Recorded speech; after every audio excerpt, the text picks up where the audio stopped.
Muy buenos días. Son las 6 de la mañana de este jueves 22 de agosto de 2013. Esta es la hora de la verdad que se transmite por Radio Red de RCN y estos son temas y asuntos que trataremos en la grata compañía de ustedes durante las próximas horas. El país no se salió de las manos de Santos, nunca estuvo en ellas. Bloqueo, gases, piedras. Parece que hay en este momento 30 sitios, es el estimativo de la policía, en que las carreteras del país están bloqueadas. Bogotá no tiene salida por el norte, la vía está bloqueada. No tiene salida al oriente, la vía Villavicencio está bloqueada. Pasto está totalmente bloqueada. La carretera panamericana es tierra de nadie. Tunja es una ciudad sitiada. Tunja no tiene salida por ninguna parte. La situación es delicadísima en todos los lugares del país. Fue advertirlo, repetirlo, insistir en el tema. Esto no es un problema de usar más policía o menos policía.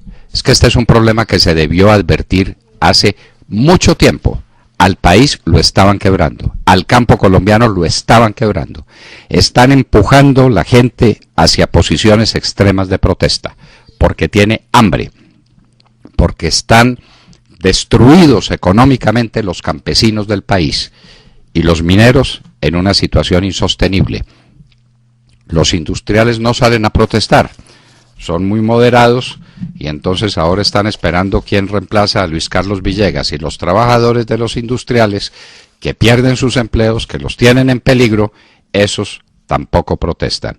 Pero el país está en una situación extraordinariamente delicados. El presidente, antes de que estas cosas ocurrieran, hizo advertencias que, pues desde luego todos sabemos lo que valen las advertencias del presidente Santos. Palabras ociosas. La situación pues es esa. Estaremos pendientes del tema y se los analizaremos a ustedes desde el punto de vista de las causas. Las causas. Este no es un problema que se deba examinarse a la luz de las consecuencias de unos campesinos enfurecidos que bloquean las carreteras. ¿Por qué se llegó allá? Porque destruyeron la economía productiva del país, porque destruyeron el campo, como están destruyendo la industria, como están destruyendo la banca, como lo están destruyendo todo con una política macroeconómica improvidente y errada, como lo dijo la hora de la verdad desde hace 3 años. No puede ser que un país pobre como Colombia tenga la moneda más fuerte del mundo. Eso fue lo que dijimos, lo repetimos, pero ¿quién puede? ¿Quién puede con esta arrogancia del Banco de la República y con esta incompetencia del presidente de la República y de sus ministros? Hoy en Medellín el presidente Álvaro Uribe Vélez cerrará el Congreso de Ingenieros y Arquitectos. Estaremos muy atentos para saber qué nos dicen los ingenieros y los arquitectos de Colombia, en un país que no tiene obras públicas y que no hizo nada en estos 3 años, porque el presidente, lo dijo él, son sus palabras, estaba dedicado a arreglar la casa. Se demoró 3 años arreglando la casa y ha vivido estos 3 años de las obras que dejó contratadas y en ejecución el gobierno del presidente Uribe Vélez. Catatumbo, claro, ya sabemos de qué se trata. Tema número 1, al que el gobierno ya accedió, ya se rindió. Este es un gobierno débil que no resiste ninguna presión. La erradicación de los cultivos. Ya está la orden presidencial de que no se erradican cultivos en el Catatumbo. Colombia es tierra de nadie. Aquí va a sembrar coca el que le dé la gana. Y si no se erradican en el Catatumbo, me pregunto, ¿por qué se van a erradicar en el Putumayo? ¿Por qué en la costa del Pacífico? ¿Por qué en el Chocó? ¿Por qué en el Caquetá? Donde hay la misma razón debe haber la misma disposición, enseñan los juristas. Luego las mismas razones del Catatumbo son aplicables en todo el país. Colombia es tierra de nadie. Aquí no hay principio de autoridad. ya se entregaron en el Catatumbo. No habrá erradicación de cultivos. Por ahí se empieza. Nos van a desertificar también, como en la época de Ernesto Samper. A propósito de Ernesto Samper, hoy en el diario El Tiempo publicamos un artículo, gracias a la hospitalidad que nos da ese periódico, donde recordamos, así por encimita, qué fue lo que pasó en el proceso 8000. 5 cementeras acusadas por la Superintendencia de Industria por ponerse de acuerdo en los precios, por distribuirse el mercado. Es una cosa bastante antigua, la conocemos a fondo. El mundo conmovido y repugnado por el uso de sarín en Siria. 1.300 personas asesinadas, entre ellas muchas mujeres y muchos niños, asesinados con gas sarín, una de las maneras más crueles de matar un ser humano. Pero, ¿quién reacciona y quién protesta?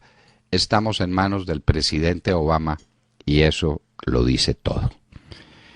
Las FARC ponen condiciones políticas y el Congreso de la República de Colombia ya empieza a darle gusto. Ya andan proyectos de ley que se anticipan a los deseos de las FARC. Circunscripciones especiales, aquella previsión de que una persona condenada no puede ir al Congreso, eso no juega desde luego para las FARC.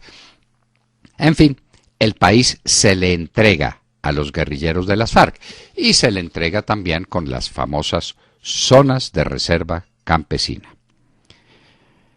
El presidente Pastrana le exige al conservatismo retirarse del gobierno. ¿Qué van a hacer ahora los conservadores que no son sino pastranistas? ¿Qué va a hacer el doctor Cepeda y el doctor, nos referimos al expresidente del Congreso, no a Iván Cepeda? ¿Y qué va a hacer el doctor Omar Yepes, presidente del Directorio Nacional Conservador? ¿Qué van a hacer los conservadores pastranistas ante esta manifestación categórica del presidente Pastrana? Vamos a verlo. En Japón, las filtraciones de agua contaminada de Fukushima son mucho peores de lo que se había esperado. Lo dice la Agencia Internacional de Energía Atómica. China se declara estupefacta ante lo que está ocurriendo y escandalizada. Están saliendo toneladas de agua filtrada de Fukushima, agua radioactiva, están saliendo al océano. La condena contra Manning, 35 años le pusieron al soldado que se robó unos documentos para filtrarlos. Aquí las filtraciones las premian. ¿Cómo nos vamos a olvidar de un momento en que un periodista muy hábil se robó una grabación de una conversación que yo sostenía con unos congresistas del país en momentos muy críticos y fue premiado, Premio Nacional de Periodismo por filtrar informaciones privadas que se hacían a puerta cerrada? En los Estados Unidos los condenan a 35 años de cárcel. España y Reino Unido en conflicto por Gibraltar. España dice que está listo para las conversaciones y el Reino Unido dice que no tiene nada que conversar, que eso está claro desde el Tratado de Utrecht. Nos preguntamos si el Reino Unido está dispuesto a exigir que la Europa de hoy sea la misma Europa del Tratado de Utrecht. Me imagino que no se le ocurriría semejante barbaridad. Pero Gibraltar, que está anclada en territorio español, seguirá siendo territorio británico, algo parecido a las Malvinas. Mubarak, el exdictador egipcio, a prisión domiciliaria. ¿Lo estarán mandando a morir en su casa? No lo sabemos, pero esa determinación ha causado cierto escándalo en el ya agitado panorama político de Egipto. Hay incendios forestales muy fuertes en los Estados Unidos.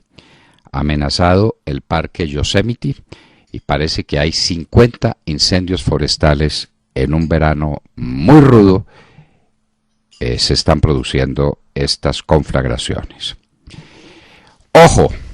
Los bonos Colombia siguen subiendo. La última cotización que vimos hace unos minutos, porque esto cambia continuamente, es de 4.76. Vamos para 5 puntos que nos las bogamos. Y 5 ya es una situación prácticamente insostenible. Eso es desconfianza de los mercados internacionales en estos mercados emergentes. La gente en el exterior no cree en este gobierno, no cree en Colombia. 4.76, un escándalo. Venimos de 2.8. Este es el resultado más tangible de una obra de gobierno. Ayer cayó Wall Street, hoy amaneció Europa, el Stoxx al alza en 1.17. El precio del barril del petróleo WTI está a $104.38. El índice general de la Bolsa de Colombia empieza en 13.707, el dólar en 1.922 pesos y un euro vale 1.3427 dólares. Y hoy en la historia recordaremos un hecho singular, es de los acontecimientos históricos de los que da gusto hablar. Hoy, por primera vez, un periódico, y no de Bogotá, sino de Cartagena, publicó, un día como hoy, decimos, claro, publicó una poesía que ha recorrido los tiempos y que es la poesía más conocida de los colombianos. Creemos que lo puede hacer. La canción, iba a decir la canción de la vida profunda, no, se compara con ella, El Nocturno de Silva, de José Asunción Silva. Recordaremos ese hecho extraordinario. Pues de todo esto y de mucho más hablaremos con ustedes en las próximas horas en la Hora de la Verdad.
Esa voz de seda, esa voz maravillosa es de uno de los grandes tenores del siglo pasado, de finales del siglo pasado y de este siglo, Andrea Bocelli.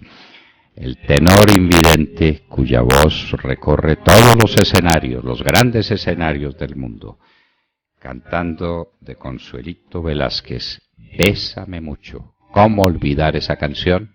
Canción de ayer, de hoy, de siempre. Pues escuchando esta maravilla de canción y una taza de Baco Café Express, el que nos tomamos todos los días y que podemos pedir en www.cafeexpress.com por internet, recordemos la dirección www.cafeexpress.com. y llega directamente a nuestra casa. Con esas dos cosas maravillosas, la voz prodigiosa de Bocelli, de Andrea Bocelli, con esa canción tan linda y con una buena taza de Baco, saludemos la mañana, Sergio, porque Montserrat anda en la mitad del océano entre España y su nueva sede, que será Boston, desde donde se mantendrá con nosotros. Sí, allá hay que hacerle llegar el cafecito de Baco Café Express también. Es lo único que le va a hacer falta. Jessica, sí, Jessica se ofrece, Jessica, y ella lo lleva. Bueno, saludemos así la mañana, señor Sergio Gel. Sí, doctor Londoño, pues estamos muy pendientes de la situación de los paros que afectan varias regiones de la geografía nacional. Son 10 los departamentos afectados con cierres totales en sus vías. La magnitud que está cobrando el paro, sin lugar a dudas, está cogiendo fuera de bases al gobierno nacional, que en un principio dijo que el paro no tenía la magnitud que desde Palacio habían previsto.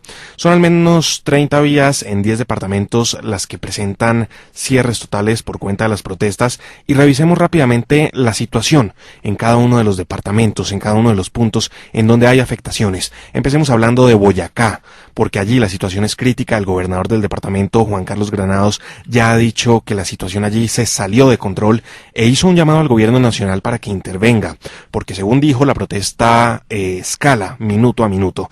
En Boyacá son 5 las vías que se encuentran bloqueadas. La más grave, por supuesto, la que conecta a Tunja con Bogotá. No hay paso desde Tunja hacia la capital del país por ningún lado, pero sobre todo hay una seria afectación a la altura del puente de Boyacá. De Boyacá pasamos a hablar ahora de la situación en el departamento de Nariño, porque allí también es muy complicada la situación. En el fronterizo departamento hay obstrucción en las carreteras en 5 puntos de la carretera panamericana. La afectación más grave en la vía que de Pasto conduce al puente Rumichaca, paso de frontera al Ecuador. También hay cierre total de la vía que conecta a Yarumo en el Putumayo con el puente internacional San Miguel, que permite el paso también al Ecuador. Hablando de puntos de frontera, otra grave afectación en zona fronteriza se presenta también en los límites del departamento de Arauca con Venezuela. Hay bloqueos entre Arauca y Arauquita. En Caquetá están bloqueadas las 3 vías que conectan a Florencia con el resto del departamento. Y volvamos a revisar un poco, volvamos al interior del país a revisar qué pasa por esta zona. Hay una seria afectación en la carretera que conecta a Bogotá con los Llanos Orientales, específicamente con Villavicencio, la capital del Meta. La afectación se da en circunscripción de carreteras de Cundinamarca, departamento que también ha tenido serios disturbios en municipios como Zipaquirá. Hablemos ahora del eje cafetero, porque allí la situación no es mucho más alentadora. En Risaralda está bloqueado el acceso a Pereira a la altura del sector del Remolino.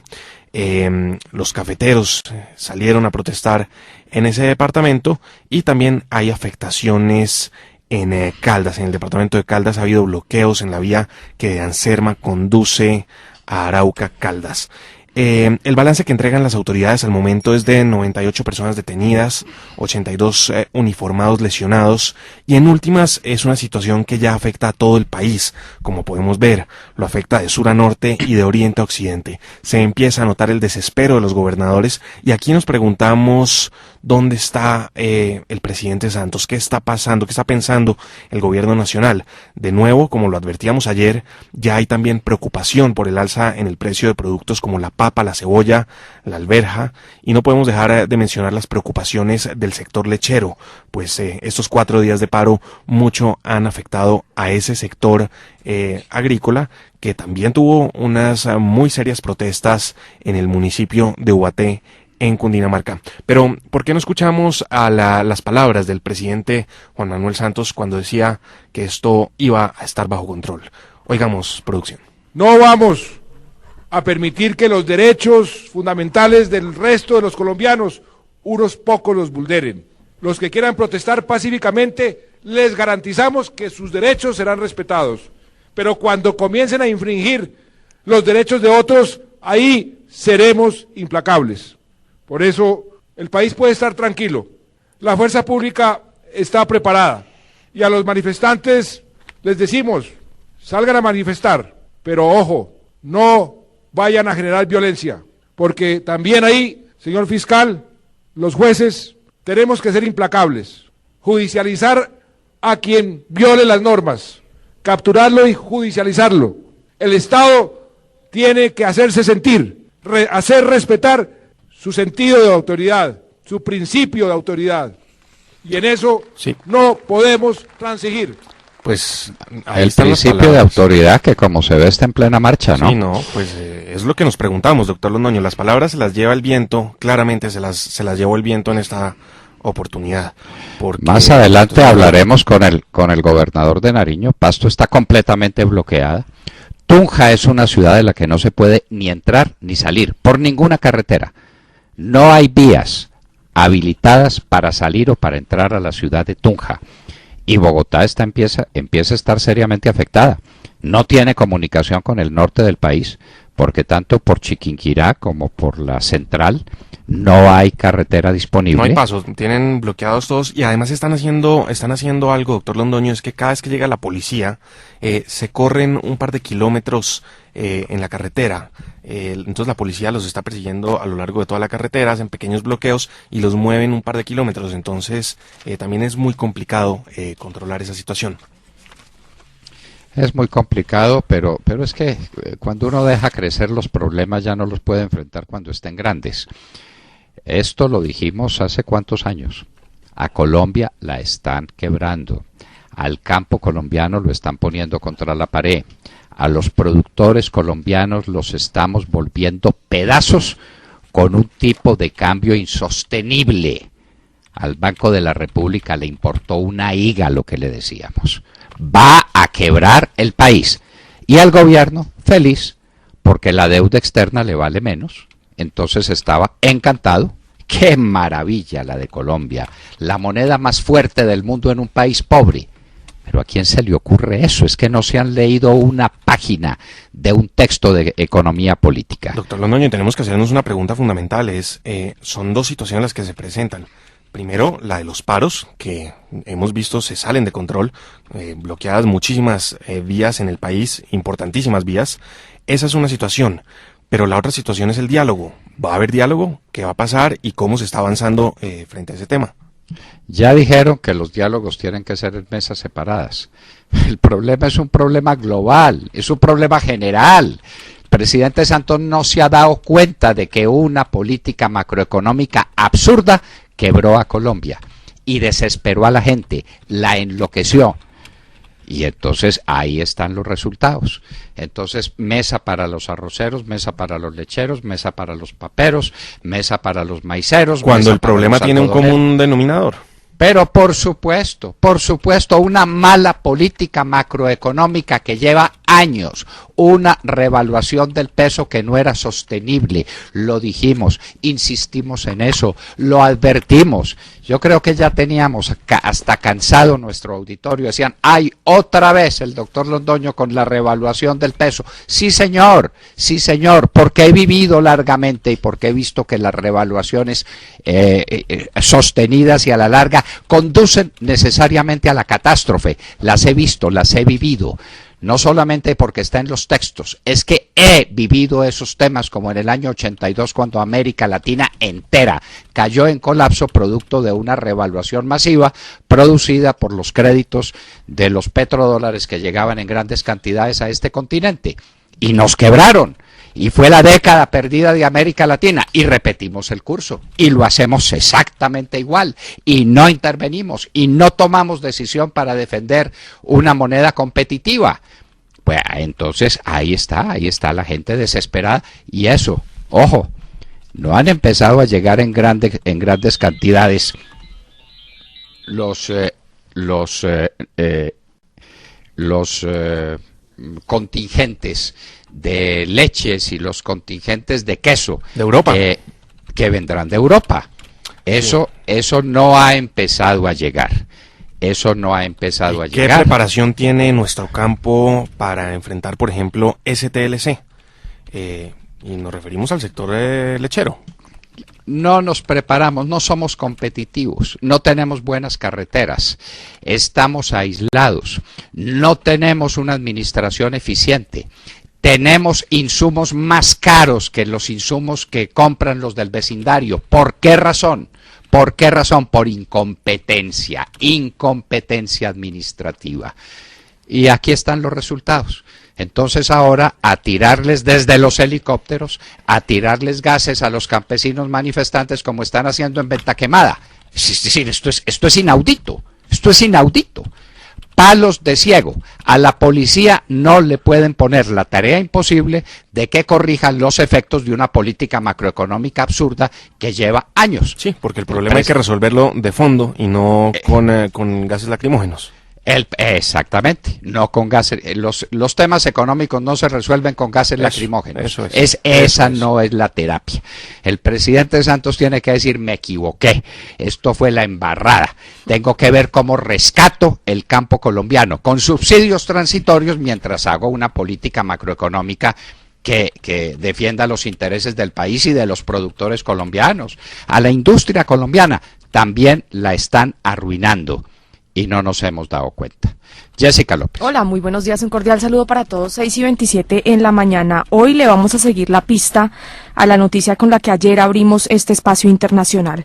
Hablamos, por supuesto, del atroz ataque ocurrido ayer en Siria, donde murieron más de 1.300 personas, entre ellas cientos de niños, según denuncia hasta ahora la oposición.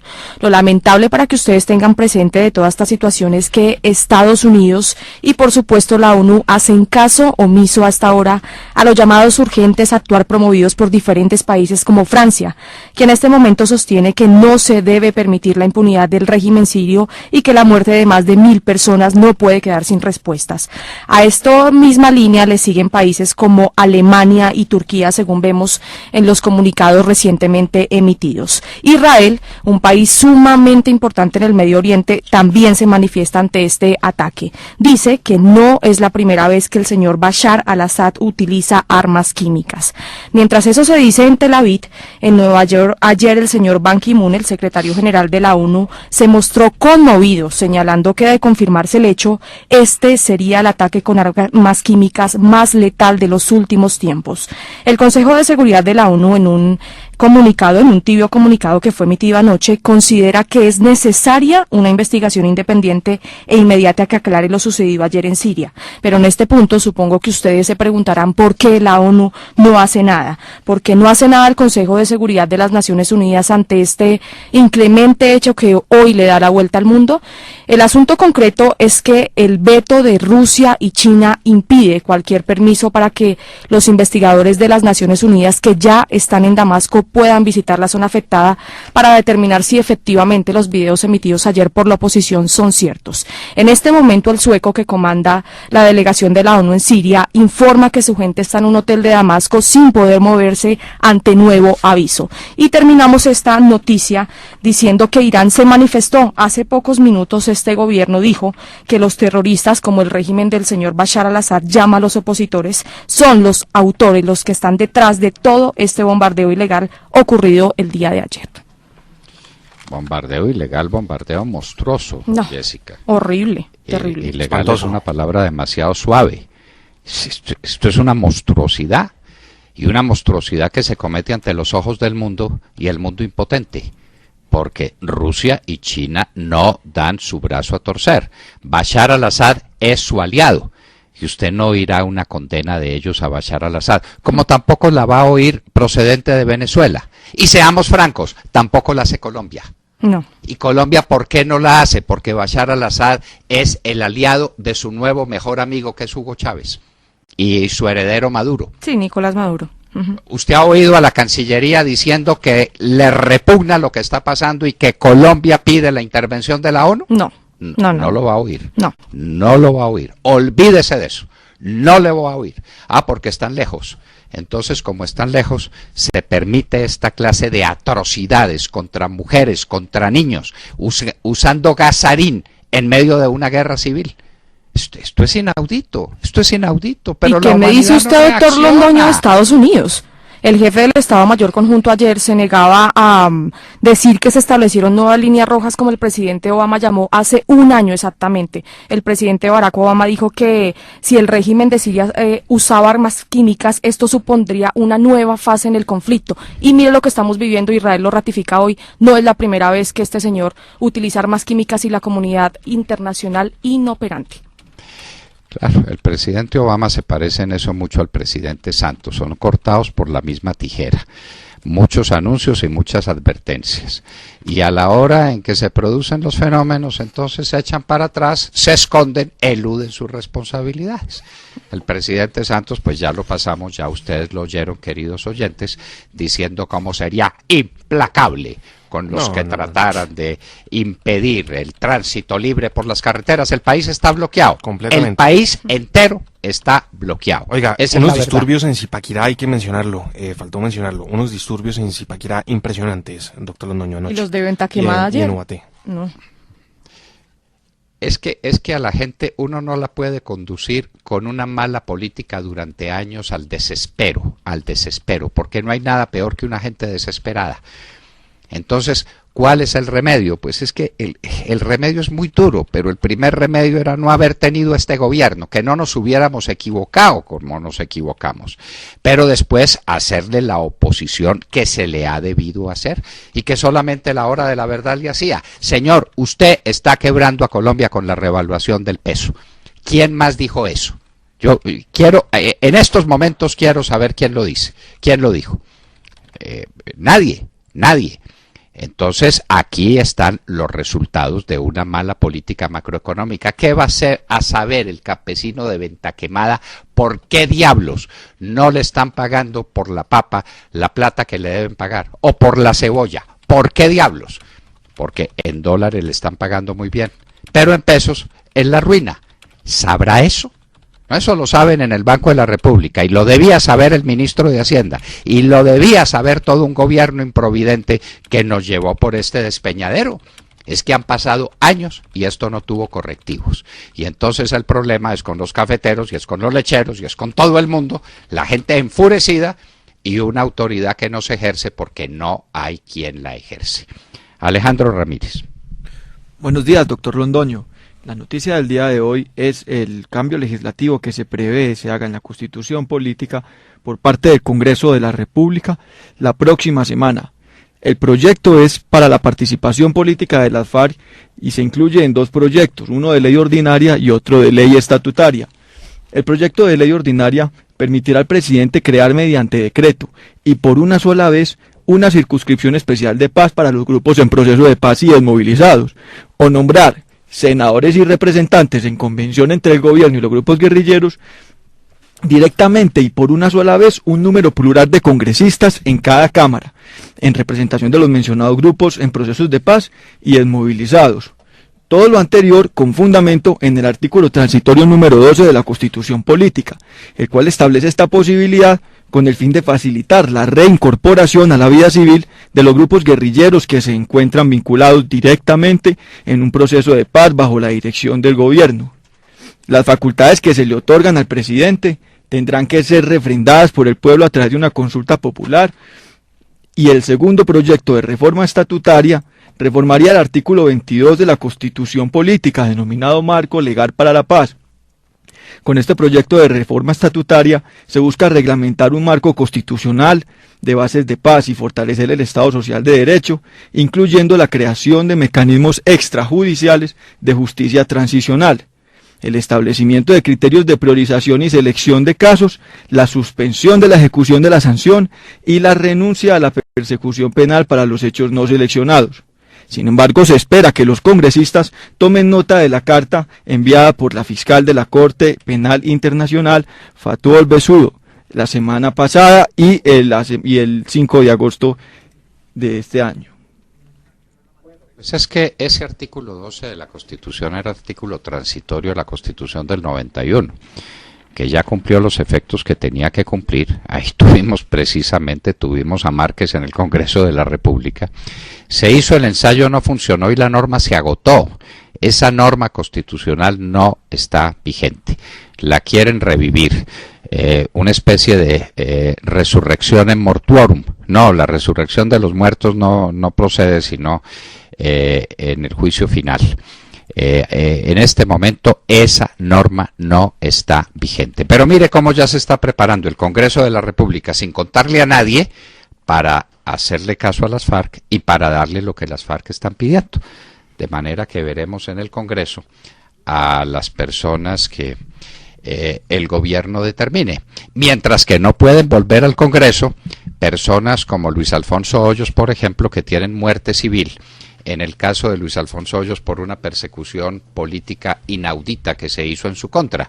¿Cuántos son los congresistas que por hechos menores han perdido la investidura? Menores en comparación con estas atrocidades de las FARC.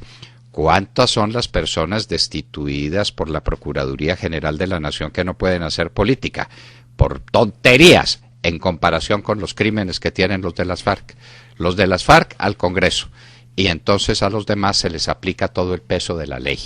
Esto nació mal, se está desarrollando mal y va a terminar mal. Sobre eso no tengan ninguna duda.